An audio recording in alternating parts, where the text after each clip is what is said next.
ST कर्मचाऱ्यांच्या भविष्य निर्वाह निधीचा प्रश्न जो आहे तो आता उद्भवलेला आहे। कारण की गेल्या मागच्या 1-2 वर्षांपासून एसटी कर्मचाऱ्यांचा भविष्य निर्वाह निधी जो आहे तो त्यांना मिळालेलाच नाहीये। त्यांना फक्त नेट पगार जो आहे तो हातात येतोय। त्यामुळे एसटी कर्मचाऱ्यांचा भविष्याचा प्रश्न या सगळ्या बाबतीत आता निर्माण झालेला आहे। या सगळ्या संदर्भात बोलण्याकरता आपल्यासोबत श्रीरंग बर्गे आहेत, जे महाराष्ट्र एसटी कामगार संघटनेचे सरचिटणीस आहेत। सर, भविष्य निर्वाह निधी अत्यंत महत्त्वाचा असतो, कारण की पगार तर महिन्याला दर महिन्याचा मिळतच असतो, परंतु भविष्य निर्वाह निधी हा रिटायर्ड झाल्यानंतर, एखादा व्यक्ती सेवानिवृत्त झाल्यानंतर त्याच्यासाठी ही महत्त्वाची रक्कम असते। एसटी कर्मचारी जो सातत्यानं पिचला जातोय, त्या एसटी कर्मचाऱ्याच्या भविष्य निर्वाह निधीचा प्रश्न उद्भवला आहे। नेमकं कारण काय या सगळ्या संदर्भात? कसं आहे, फेब्रुवारी 24 पासून कर्मचाऱ्यांच्या वेतनातनं कपात केलेली आहे PFची, पण ती भरलेली नाही त्या ट्रस्टकडे।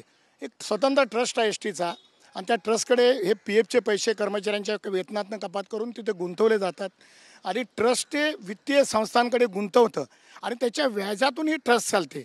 आणि त्या व्याजातून येणारी रक्कम जी आहे ते कर्मचारी निवृत्ती झाल्यानंतर त्याला 9.25% त्याला त्याचा परतावा केला जातो निवृत्त झाल्यानंतर। पण फेब्रुवारी 24 पासून 1240 कोटी थकलेले आहेत। 1240 कोटी म्हणजे माझ्याकडे हे बघा आकडेवारी आहे सगळी, 1240 कोटी रुपये थकलेले आहे। आणि आता काय झालं आहे, हे बघा ही आकडेवारी आहे। आणि आता प्रॉब्लेम काय झाला आहे की आता ह्याच्यावरचं व्याज मिळत नाही आहे, आणि मग त्याच्यामुळं आता कर्मचाऱ्यांना PF ॲडव्हान्स मिळत नाही आहे वेळेवरती। आणि कर्मचारी आता मी तुम्हाला सांगतो, एक 5-7 महिन्यांनी किंवा 8 महिन्यांनी निवृत्त झाल्यानंतर कर्मचाऱ्यांना त्यांची PFच मिळणार नाही अशी परिस्थिती आहे। ग्रॅज्युटीची ही परिस्थिती आहे, तर ग्रॅज्युटीचा डायरेक्ट परिणाम होत नाही आहे, कारण ते वर्षाच्या शेवटी भरले जातात। ते 1105 कोटी रुपये राहिलेले आहेत, पण PFवरचं व्याज मात्र आतापर्यंत 100 कोटी बुडालेलं आहे। हा आकडा कमी आहे, मी त्याच्यावरती अभ्यास करून ती किती व्याज आणि चक्रव्याढ व्याज होईल याचा आकडा काढलेला आहे। हा आकडा कमी आहे, ह्याच्यापेक्षा जास्त व्याज बुडालेलं आहे, आणि हे कर्मचाऱ्यांचं नुकसान झालेलं आहे। ती आज ट्रस्ट अडचणीला येते। उद्या EPFO ऑफिसनी जर याच्यावर कारवाई केली, त्याला जबाबदार कोण? सरकार जबाबदारी घेणार आहे याची, कारण सरकार पैसे कमी देते। वेतनाला लागतात 400, पूर्ण वेतनाला 460 कोटी, आणि प्रत्यक्षात कर्मचाऱ्यांना 277 कोटीचं नक्त वेतन दिलं जातं, पूर्ण वेतन दिलंच जात नाही। आणि त्याच्यामुळे या सगळ्या ज्या संस्था आहेत, PF, ग्रॅज्युटी, बँक, LIC, सगळ्या संस्थांचे पैसे भरले जात नाही। कर्मचाऱ्यांना पूर्ण वेतन म्हणजे मला वाटतं फेब्रुवारीपासून आतापर्यंत कधीच दिलेलं नाही आहे। खरं तर महाविकास आघाडीचं सरकार होतं तुमचं, त्यावेळेस मात्र या सरकारच्या विरोधात एसटी प्रशासनाच्या विरोधात सातत्यानं आंदोलनं झालेली होती। त्यावेळेस न्यायालयामध्ये सरकारनंच कबुली दिलेली होती की जवळपास 7 ते 10 तारखेपर्यंत प्रत्येक एसटी कर्मचाऱ्याला पगार जो आहे तो त्यांच्या खात्यात मिळणार। परंतु गेल्या महिन्यात सुद्धा आपण पाहिलं की पगार जो आहे तो अर्धाच पगार मिळाला, 55% पगार मिळाला। त्यानंतर मग पुन्हा जो 45% पगार आहे तो वितरित करण्यात आलेला असल्याचं आपल्याला पाहायला मिळालं। सातत्यानं पगाराचा प्रश्न उद्भवतोय काय? राज्य सरकार कुठे कमी पडतंय का एसटी कर्मचाऱ्यांच्या पगाराच्या बाबतीत? कारण की राज्य सरकारने कोर्टामध्ये हमी घेतलेली होती। 2014 पासून हे सरकार जे आहे, आत्ता सध्या सरकार ते सत्तेत आहे। 2014 पासून त्यांनी दिलेला शब्द कधीच पाळलेला नाही आहे, लक्षात घ्या। हे सरकार निव्वळ घोषणाबाज सरकार आहे।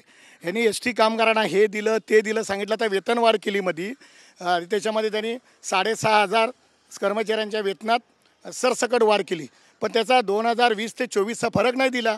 तो जवळजवळ 23 ते 18 कोटीचा फरक दिलाच नाही, त्याच्यावरती बोलायला तयार नाही। उलट आता ते नक्त वेतन देत आहेत, पूर्ण वेतनच देत नाही आहेत, वेतनाला लागणारे पूर्ण पैसे देत नाहीत। मुळात त्याच्यात अजून एक मुद्दा हे प्रकर्षानं जाणवतो। न्यायालयात, उच्च न्यायालयामध्ये सदावर्ती वकील होते, ते अपिलात का जात नाही आहेत की बाबा ही फसवणूक केली आहे, सरकार एकतर वेळेवर वेतन देत नाही आहे, पूर्ण वेतन देत नाही आहे, अशा वेळी त्यांचं दायित्व आहे। एवढे ते ओरडत होते, डंके की चोट पर, डंके की चोट पर। कुठे गेले डंके की चोट पर? ते का न्यायालयात जात नाहीत? ते का सरकारला चॅलेंज करत नाहीत? तुम्ही मीडियामध्ये बघितलं की ते सरकारचं समर्थन करत आहेत। म्हणजे ज्या सरकारने एसटी कामगारांचं आत्ता 100 कोटी व्याज बुडवलं, ढापले, त्यांच्यामुळे नुकसान झालं, त्या सरकारविरुद्ध चकार शब्द बोलायला तयार नाहीत, न्यायालयात ते चॅलेंज करायला तयार नाही आहेत, समर्थन करतात। हे दुर्दैव आहे, लक्षात घ्या। हे असले घुसखोर चळवळीत घुसल्यामुळं चळवळीचं नुकसान झालं। एसटी कामगारांचं जे नुकसान झालं त्याला जबाबदार ते आहेत प्रत्यक्षात, लक्षात घ्या। नुसतं ते bank bank bank bank bank सोडून ते बँकेच्या बाहेरच येत नाहीत, ते सारखी मागणी काय करतात, बँकेचे थकलेले पैसे द्या. ते कधी म्हणत नाहीत कर्मचाऱ्यांचे PFचे थकलेले पैसे द्या म्हणून. आज ॲडव्हान्स मिळत नाही. मी आज विदर्भाचा दौरा केला, मुलांची लग्न आहेत, मुलांना PFचा ॲडव्हान्स मिळाला, म्हणजे कर्मचाऱ्यांना PFचा ॲडव्हान्स मिळाला नाही. आणि मी तुम्हाला सांगतो, ST कर्मचारी जो काम करतो ना, तुम्ही आज विदर्भातलं तापमान बघा, कसे ड्रायव्हर कंडक्टर आमचे STत बसतात ते, आणि त्यांना तुम्ही पगार देत नाही आहे ना. मला वाटते सरकारला महाग पडेल, त्यांचे पैसे पूर्ण द्या तुम्ही. जी काय आता देणी थकलेले आहे, साधारणतः आपण आता एक 4,000 कोटी ही देणी आहेत, आता तात्काळ देणी, तशी 7,000 कोटीच्या वरची देणी आहेत. लक्षात घ्या, ही देण्यासाठी मला आठवतं सारखं ॲक्शन मोडवर परिवहन मंत्री येतं. मला वाटतं परिवहन मंत्र्यांनी ॲक्शन मोडवर राहण्यापेक्षा ॲक्शन प्लॅन करून ही देणी कशी देता येईल यावरती तातडीने उपाययोजना केल्या पाहिजेत असं मला वाटतं. परंतु आता या PFची रक्कम जवळपास गेल्या एका वर्षभरापासून जमा झालेली नाही. सरकार पूर्ण वेतन देत नाही आहे, जे 450 कोटी रुपये पूर्ण वेतनासाठी लागतात. सातत्याने नक्त पगार जे आहे 230 कोटी रुपये, 250 कोटी रुपये दिलं जात आहे. आता ह्यापुढची काँग्रेसची भूमिका काय असणार तुमच्या संघटनेची? कारण की वर्षभरातलं संचित रक्कमच जवळपास 1200 कोटी रुपयांपर्यंत गेलं, आणि त्याच्यावरती जे व्याज मिळतं त्याच्यातून जी काय 9% परतावा ST कर्मचाऱ्यांना मिळतो तो देखील बुडालेला आहे, जवळपास 100 कोटींचा. त्यामुळे आता ह्या पुढचं तुमचं म्हणजे आंदोलनाची दिशा काय असणार आहे, तुमचं पुढचं पाऊल का असणार आहे? कारण की पगार ज्यावेळेस भेटला नाही त्यावेळेस तुम्ही थेट अर्थ खात्याच्या OP सिंगवर यांच्या कार्यालयावरती आंदोलनाचा इशारा दिलेला होता. नाही, हे बघा, आंदोलन करायचं आहे, पण आंदोलन जर व्यवस्थित केलं नाही, सिस्टमॅटिक केलं नाही, त्याचे दुष्परिणाम पण असतात. उदाहरणार्थ आमचं आता 6 महिने आंदोलन चाललं, ते आंदोलन भरकटलं होतं. त्याच्यातून काय मिळालं कर्मचाऱ्यांना? कुठलंही दिखाऊ आंदोलन नाही. आम्हाला याच्यावरती पद्धतशीरपणे आंदोलन, आम्ही मध्यंतरी परिवहन मंत्र्यांना पत्र दिलं, मुख्यमंत्र्यांना पत्र दिलं. परिवहन मंत्र्यांनी त्याच्यात माहिती त्याच्यात लिहिलं आहे, त्यांनी रिमार्क लिहिलेलं आहे की तात्काळ या संदर्भात कार्यवाही करून सादर करावे शासनाला. आता ST महामंडळाने एक पत्र तयार केलं आहे. मला वाटते पत्र अजून गेलेलं नाही आहे. ते पत्र गेलं ना, त्या पत्रावर काय ॲक्शन होते बघून मग बघा, संघर्ष तर करावाच लागेल.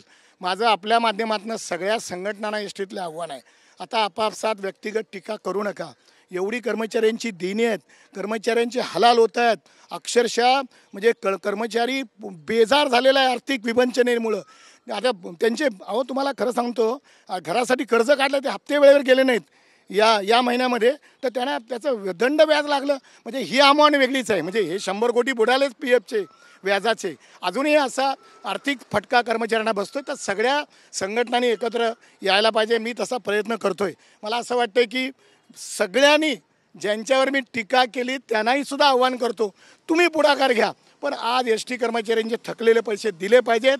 नाहीतर या संस्थेला काही अर्थ नाही. आज संस्था पण उत्पन्न कमी झालं आहे. तुम्ही बसून ठरवत नाही जोपर्यंत काही, आणि सरकार जोपर्यंत पैसे देत नाही तोपर्यंत हा मुद्दा क्लिअर होणार नाही. आणि मी तुम्हाला सांगतो, तुम्ही आंदोलन मला प्रश्न विचारायला ना, आंदोलन करू, व्यवस्थित करू, आंदोलन फ्लॉप जाणार नाही याची काळजी घेऊ. पहिल्यांदा ST महामंडळाने जो अहवाल पाठवायला पाहिजे सरकारला, तो गेला.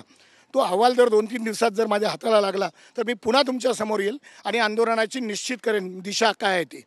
धन्यवाद, तुम्ही आमच्याशी बातचीत केली. खरं तर श्रीरंग बर्गे आहेत, जे सरचिटणीस आहेत महाराष्ट्र ST कामगार संघटनेचे. त्यांचं म्हणणं आहे की सदावर्ते जे सातत्यानं महाविकास आघाडीचं सरकार असताना ST कर्मचाऱ्यांच्या बाजूने उभे राहिले आणि आंदोलनं केली, आता ते सदावर्ते कुठे आहेत असा सवाल जो आहे तो श्रीरंग बर्गे उपस्थित करतात आहेत. याच सदावर्तेंनी खरं तर आता भविष्य निर्वाह निधी जो राज्य सरकारने पूर्ण पगार देत नसल्यामुळे थकलेला आहे, आणि तो भविष्य निर्वाह निधी खरं तर EPFO जे भविष्य निर्वाह निधी संस्था आहे त्याच्याकडे जमा होऊन त्याचे व्याजाचे पैसे रक्कम जी आहे ती ST कर्मचाऱ्यांना यायला पाहिजे होती, ती देखील बुडालेली आहे. या सगळ्या संदर्भातला पुढाकार सदावर्तेंनी घ्यावा असं थेट आव्हान जे आहे ते श्रीरंग बर्गे यांनी केलं. त्यामुळे श्रीरंग बर्गेंचं आव्हान सदावर्ते घेणार का हा देखील प्रश्न आहे, आणि येत्या काही काळात ते देखील समोर येईल. व्हिडिओ जर्नलिस्ट योगेश गुरवसह अक्षय मंगणे, TV9 मराठी, मुंबई.